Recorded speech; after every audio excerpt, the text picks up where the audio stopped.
Anyways, all right. So the sections of this presentation will be first, what is a LinkedIn, first of all?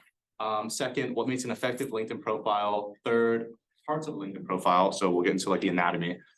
Four, building your network, making connections. Five, staying active on LinkedIn. That's a really crucial part that a lot of people underestimate.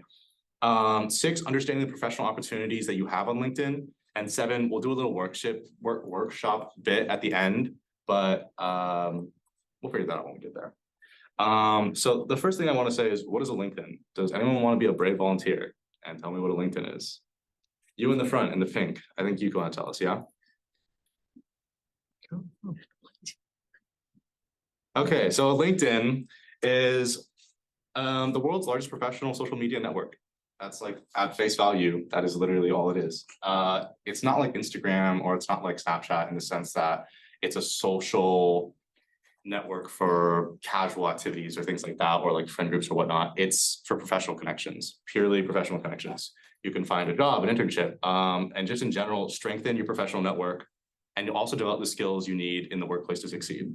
For the law field, this is really important. You want to go into law school, having the law connections from previous experiences that'll help you, first of all, understand what you need to be doing in law school to succeed. You're already doing a great job being here at this organization, going to these meetings. You're getting a really good insight into what it's like to be a lawyer. I mean, if you've been here for most of our meetings, you'll see they all have a lot of different things to say, depending on what type of law they practice, where they went to law school, all the things they're doing. That's a great way to build your network. And I'm sure some of you have been doing this, but it's great to connect with each of these people after the meeting on their LinkedIn. They will probably approve it, or they've even mentioned it in the meetings. That strengthens your network. That gives you another person you can talk to. Now you know someone who can aid you in any questions you might have in the future. And that's just one part of building your LinkedIn network. In general, fellow students, also a great connection to make. So that's just sort of the gist of what a LinkedIn is. So what makes an effective LinkedIn profile? First of all, it's kind of corny. Whoopsies. But you want to tell a story. Your LinkedIn should be rather cohesive and fluent. When you look at a resume, you also want it to tell a story as well. And I'm sure you guys have been told that before, because a resume is sort of like a prerequisite to a LinkedIn. It's going to go in order from the oldest job you had or the oldest position you had to the most recent. Your story is going to be a story of where you were, where you are, and where you want to be and how you're going to get there. So LinkedIn wants to reflect that as well. And I think they provide a lot of great tools that actually enable you to do that very easily. And we'll talk about that in a bit.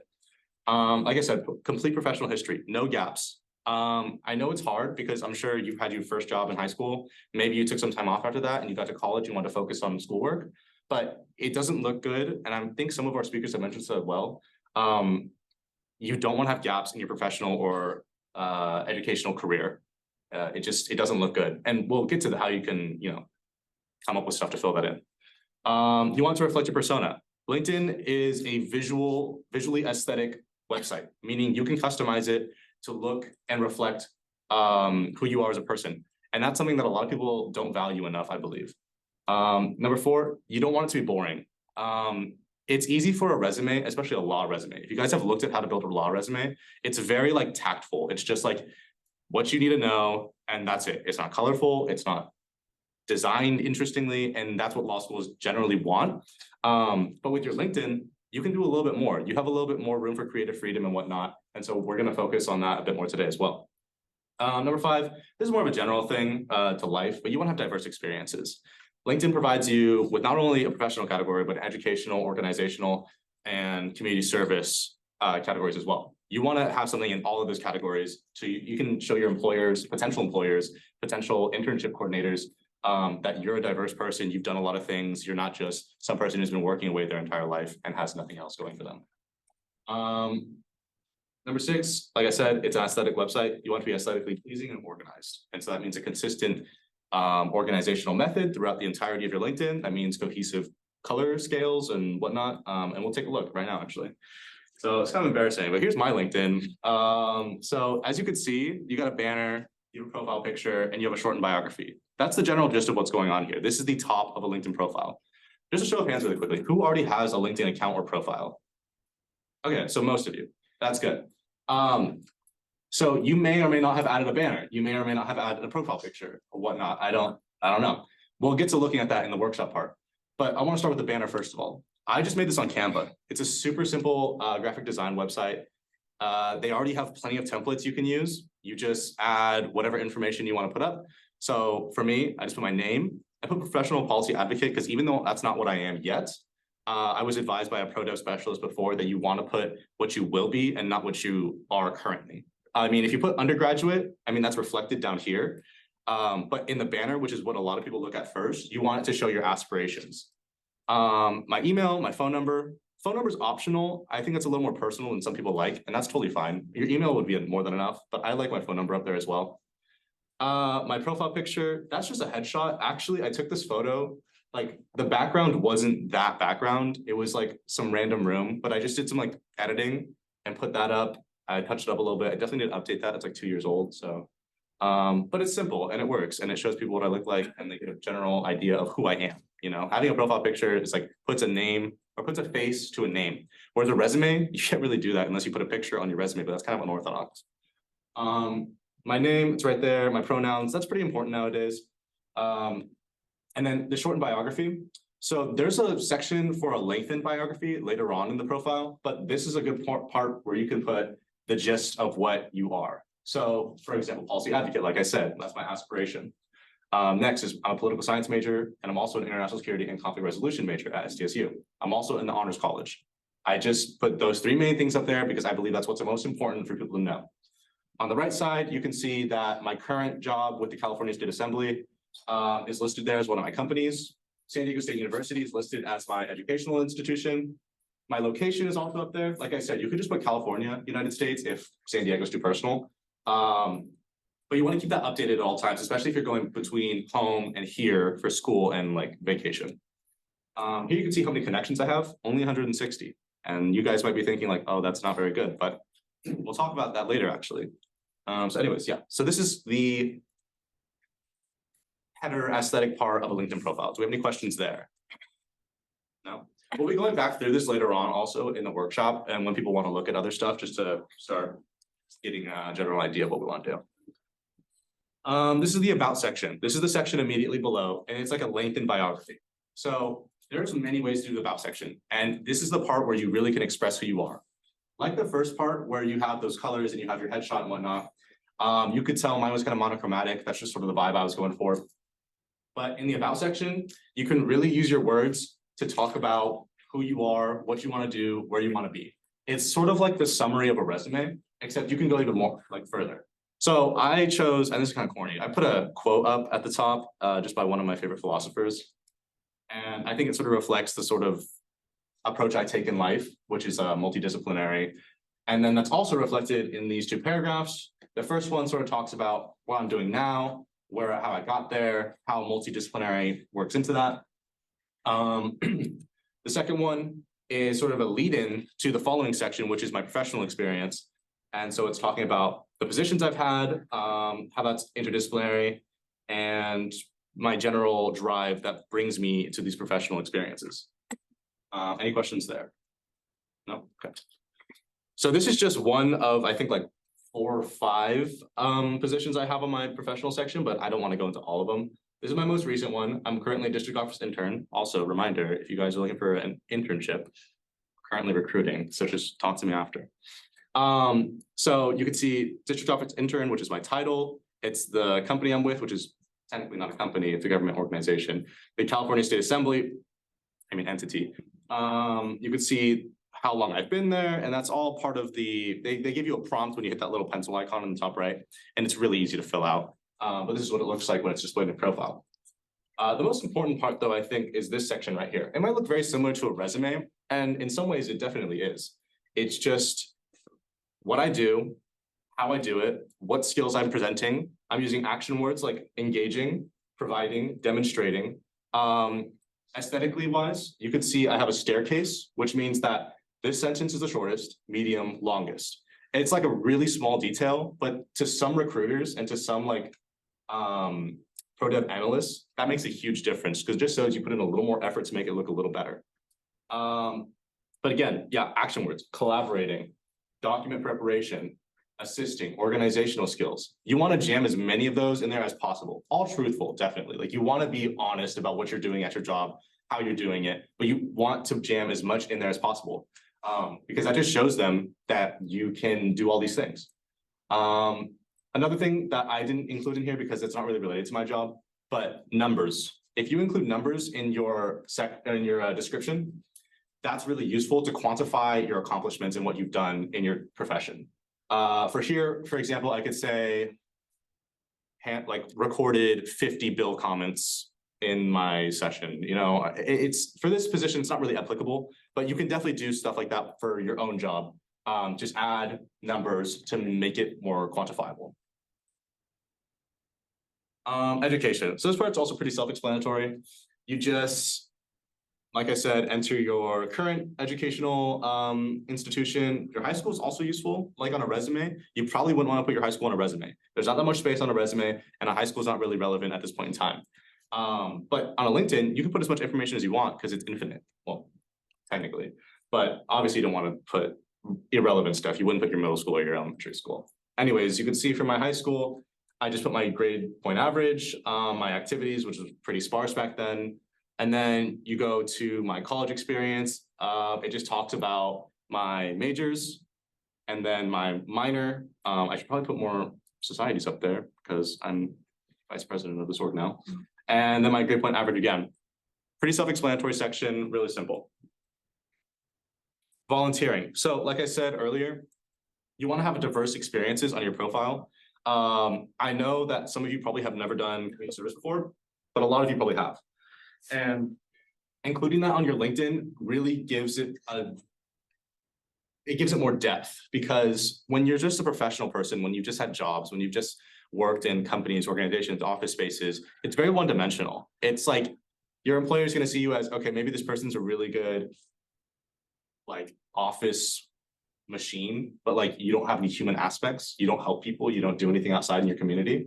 So having community service is really useful to diversify what you are, who you want to present to your potential employers.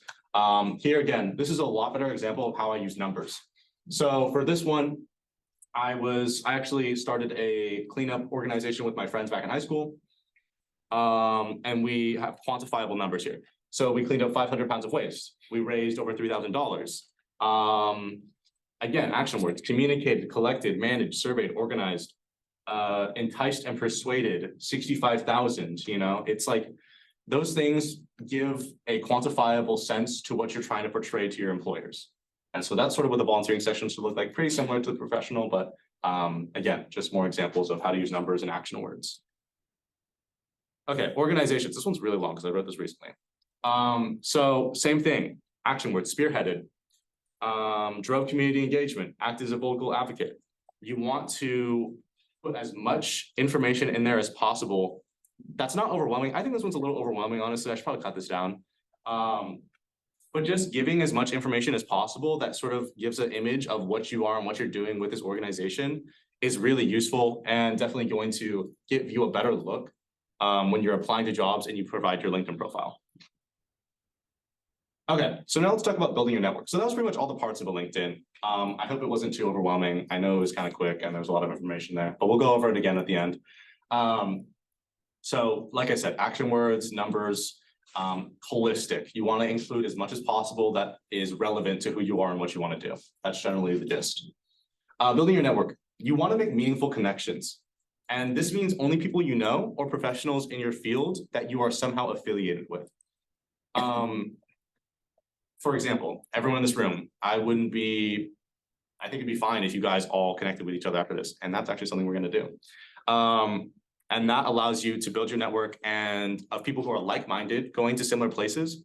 Having a connection with every single person in this room is going to be useful, because when you go to law school, some of these people might be your classmates. When you go into the law field, they might be lawyers we're working with in the future. And the fact that you already have a LinkedIn connection with them is going to help you understand, like, oh, we had the same pre-law society back in college. And you can make that connection. That's going to further your professional career and your experience as much as, okay, heard, thank you.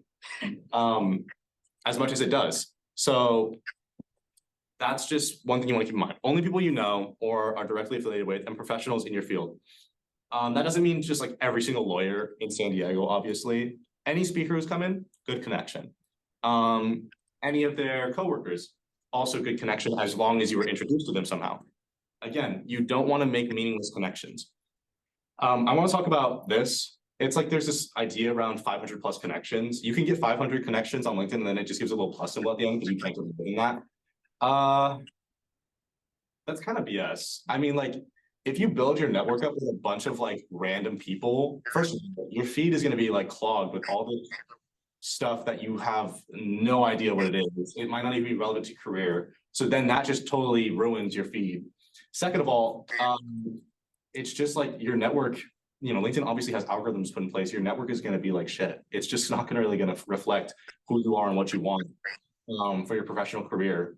So you definitely want connections with people you know, only make meaningful connections. And that's why I only have like 160 connections. Like realistically speaking, I've had my LinkedIn profile for like about a year and a half now. I haven't come into contact with over 160 people that I wanted to connect with on LinkedIn. So just make them meaningful. You'll get to 500 plus eventually, and it really doesn't mean that much if you don't have 500. It's really artificial. Staying active. So this is a part I really struggle with, actually. I think like all of summer I didn't check LinkedIn. I'd say check your feed once a week.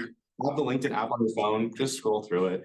Your connections, if you know them, if you're, you know, someone will be like, oh, I just got a new job, congrats. That's all you need to post. Just staying involved with the people around you, while it might feel kind of artificial, and in some senses it is, because the professional world, you kind of have to put up a face. You kind of have to be, you know, the professional person you're trying to be to gain these people's respect, to just sort of create this network.